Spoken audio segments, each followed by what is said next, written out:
Fala galera, sejam todos muito bem-vindos a mais uma aula de Bioquímica 2, a volta dos que não foram. E para hoje a gente começa o nosso primeiro assunto da disciplina, que é a introdução ao metabolismo. Então a gente vai ver o que é o metabolismo, o que são vias metabólicas, quais são as características dessas vias metabólicas, tá? Então nossa aula está dividida em 3 vídeos.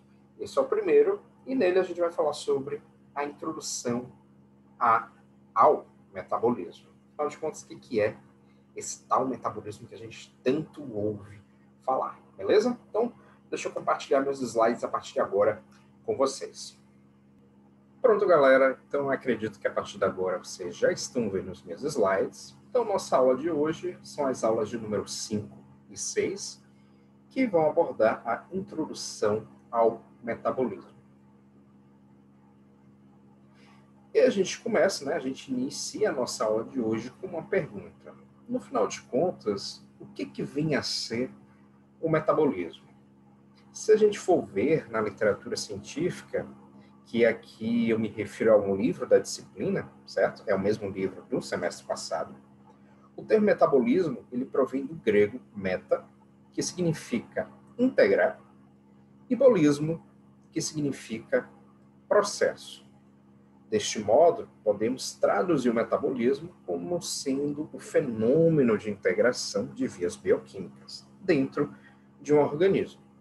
Se a gente for tentar falar de uma forma assim, mais simples, numa linguagem mais popular, nós podemos dizer que o metabolismo é o conjunto de reações químicas que ocorrem no interior de um organismo, sendo estas reações responsáveis pelos processos de síntese, que corresponde ao processo de juntar micromoléculas para dar origem a uma molécula maior, que é o que a gente chama de macromoléculas.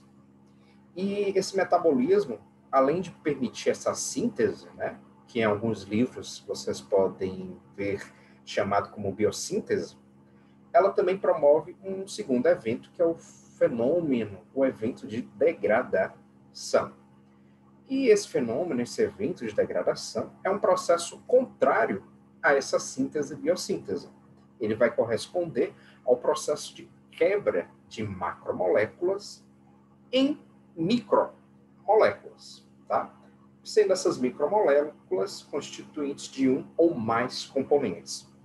E o que eu quero dizer com componentes, né? Digamos que você está quebrando uma molécula de carboidrato, então ela pode dar origem a moléculas diferentes do carboidrato, né? Pode ser um lipídio, por exemplo, né? Associado com outras substâncias que estejam livres no ambiente ao qual está ocorrendo essas reações. Sabendo disso, o que é o metabolismo, a gente segue mais para frente, e nesse seguir mais para frente vai surgir uma dúvida. E essa nova dúvida Peralva, por que é importante para mim, estudante, um licenciado em Química, estudar o metabolismo? Para isso, a gente tem uma série de respostas, né, que eu como professor, poderia dar para você, aluno. Mas eu vou tentar dar aqui, deixa eu pensar, eu vou tentar aqui dar 2 respostas básicas. A primeira resposta para essa pergunta é que o metabolismo é uma das vertentes da bioquímica que engloba todo o curso de química. Mas essa resposta, por si só, certamente não responderia a sua dúvida, né? Para isso, tem-se então a segunda resposta que eu tinha dito, né? Que é o fato do metabolismo ser um conjunto de reações químicas que ocorrem em nosso dia a dia de forma natural, mas que nós, muitas vezes, não as enxergamos ou não conseguimos associá-las à questão do metabolismo. E isso é justamente, né, porque a gente não tem a menor ideia de que aquilo que a gente está vendo em nosso dia a dia tem relação direta com o metabolismo. Então, só para situar vocês melhores em relação a isso, eu postei nos próximos slides alguns exemplos para a gente ver como o metabolismo está presente em nosso dia a dia e a gente muitas vezes nem se dá conta. Então, bora ver um exemplo básico. Pronto. Aqui no slide, nós temos duas imagens. Uma com um homem, tá? Com uma morfologia corpórea gordinha, né? Que é essa aqui situada mais à esquerda. E no lado direito, o mesmo homem com a morfologia mais magra, né? Mais longínea. Situações que também ocorrem com a imagem ao lado da mulher. Aqui na esquerda, a gente tem a mulher, né? Com a barriguinha mais proeminente, uma morfologia mais gordinha. E no outro lado, aqui na direita, ela já ó, com a morfologia já mais longínea, magrinha, né? E aí, deixa eu pensar aqui. Vamos supor que no caso do homem, é o mesmo homem, tá? Ele em tempos diferentes, digamos que aqui o gordinho é um ano atrás, e esse aqui da direita é ele hoje, 2021. E a moça, a mesma situação, em março de 2020 e agora em março de 2021, tá? Deixa eu ver. Aí podia surgir uma dúvida de vocês, né? Digamos que vocês me perguntam assim, professor, por que Majin Buu? Eu vou chamar o homem de Majin Buu. Por que Majin Buu e Tite vai ser o nome da mulher? Por que Majin Buu e Tite têm tendência a serem gordos e depois de muito tempo, que no caso foi um ano, eles conseguiram ficar magros?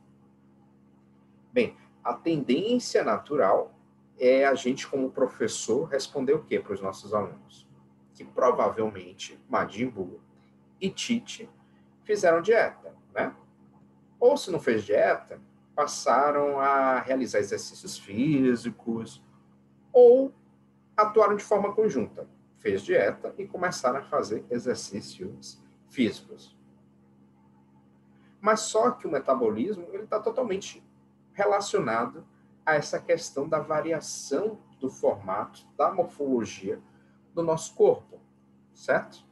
Um item importante que a gente deve ter em mente é que todas as reações químicas, né, que vocês podem ver em alguns livros chamados de integrações bioquímicas, elas precisam ocorrer para que haja a perpetuação da vida e os organismos possam sobreviver. Então, essas variações que ocorrem no corpo do Majin Buu e da Tite estão totalmente relacionados ao metabolismo deles. Por que isso? Por que será que a gente fica gordo quando a gente fica muito tempo assim, sem realizar atividades físicas, não está se alimentando bem, né? E já por outro lado, quando a gente faz isso ao contrário, né, se alimenta bem e realiza atividades físicas diariamente, a gente tende a ficar com o corpo mais esbelto. A gente vai ter uma noção sobre isso daqui a pouquinho, quando a gente falar sobre as vias metabólicas, certo? Deixa eu só seguir aqui em frente. Sim. Para a gente entender isso melhor, a gente vai ver que existem duas vias metabólicas principais que atuam sobre o padrão corpóreo de qualquer indivíduo. E quais são essas vias? Uma que a gente chama de catabolismo e outra que a gente chama de anabolismo. A gente vai ver isso já já. Tá? Mas antes disso, da gente entrar para a gente saber sobre o catabolismo e anabolismo e como eles se caracterizam, é importante a gente saber que na bioquímica metabólica, que é o que a gente vai estudar ao longo desse semestre, entender a bioquímica metabólica, nos ajudará a entender como os seres vivos absorvem e utilizam a energia para executar as atividades do dia a dia. Então, por exemplo, quando a gente fica em jejum, a gente fica em estresse, a gente fica com fadiga muscular, quando a gente vai caminhar, quando a gente vai correr, quando a gente vai dormir, todos esses processos que eu citei mas todos os outros que acontecem ainda em vida de qualquer organismo têm o metabolismo atuando, tá? Então, o processo de crescimento das suas unhas tem metabolismo atuando, né? O processo de desgaste dos dentes tem metabolismo atuando. Esse processo de engorda e emagrecimento que a gente está discutindo aqui na imagem também tem o metabolismo atuando fortemente. Então, a gente vai ver quais são essas vias, catabolismo e anabolismo, que estão atuando para permitir que todas essas reações, todos esses fenômenos químicos que ocorrem no nosso corpo possam acontecer. E isso a gente vai ver daqui a pouquinho na segunda parte da nossa aula.